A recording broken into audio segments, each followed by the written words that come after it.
Hello all, I am your sleep Dr. Monica and this is part 2 of our last week's video, Sleep in Teens. And as promised, today I'm talking about the truth about blue light screen time routines. So scrolling through social media on your smartphones, reading on tablets or catching up on some late night Netflix shows in bed is the new cool in this new norm. Isn't it? But little do we realize that this new cool comes with a heavy price tag. So today I'm talking about the dark side of blue light with you all.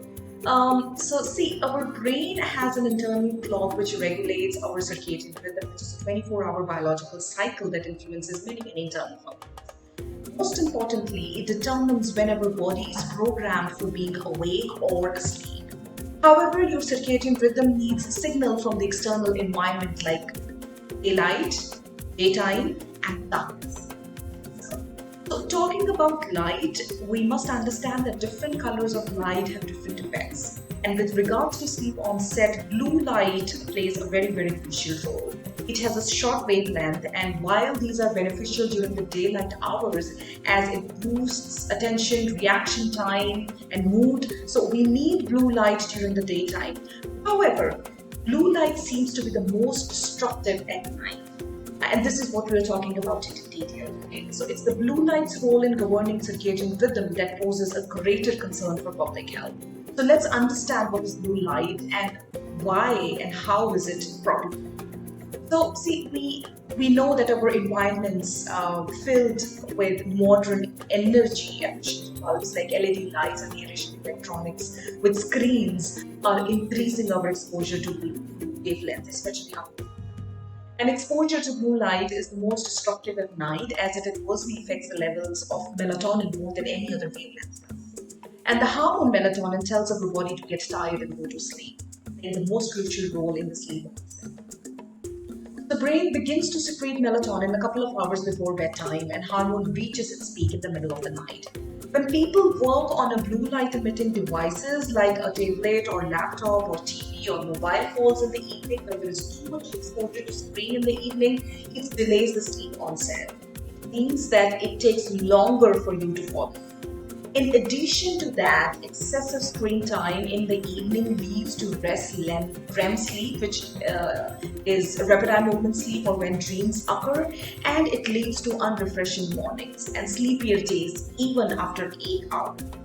So, all those people who've been writing to me that we are sleeping for 7 to 8 hours a day, but still, we wake up feeling irritable and groggy. Please pay attention to the amount of time you're spending in front of screen, especially during the evening or just before your bedtime. So, blue light in the evening tricks your brain into thinking it's daytime, and even dim light can disrupt your circadian rhythm and melatonin release. So, as small as 8 lux of light, which is about twice that of a usual night light, it has an adverse effect. And this is one of the reasons why so many people don't get enough good quality sleep.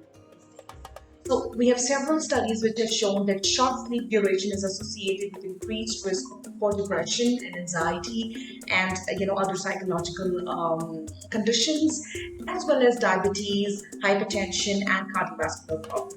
Some studies suggest a link between exposure to light at night, such as working the night shift, some types of cancer, diabetes, heart disease, and obesity. So, how blue light affects kids and sleep? Let us admit, for most modern parents, electronic devices like tablets, smartphones, TVs, they come as a rescue.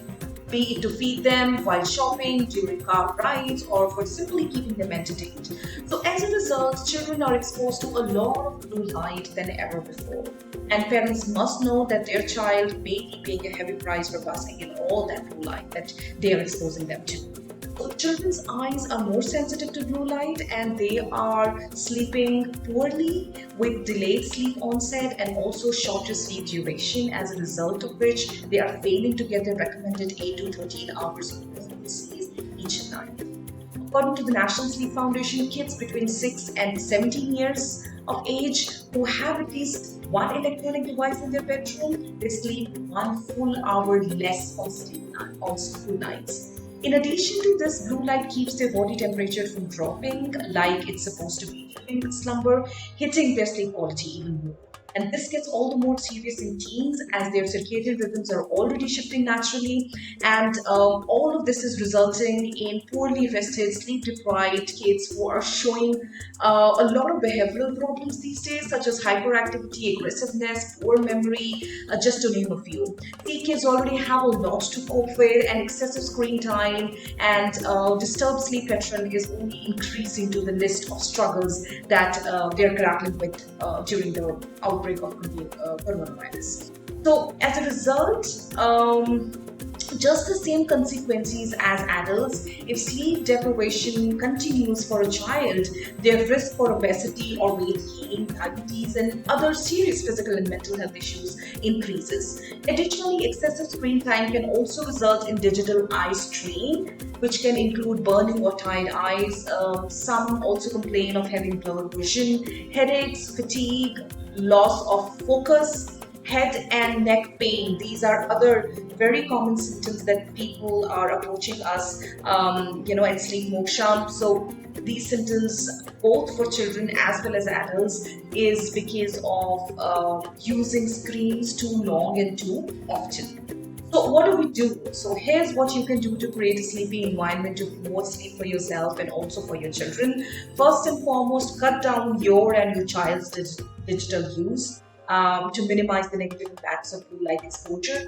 Prepare yourself and children for bedtime by switching off electronics, including TV, tablets, smartphones, at least a couple of hours before bedtime, as this will start producing more melatonin and it will facilitate good quality and quantity of sleep. And for all those parents or all those students for whom popping down computer is not an option, it is not possible, then consider dimming the brightness on the screen. Apart from that, I would recommend replace LED night lights with a dim red light. Red light has the least power to shift circadian rhythm and suppress melatonin. Now, the simple rule of thumb is to expose yourself to bright days and dark nights. It's also important to expose yourself to plenty of blue light during the day. If you can go outside and get the natural sunlight.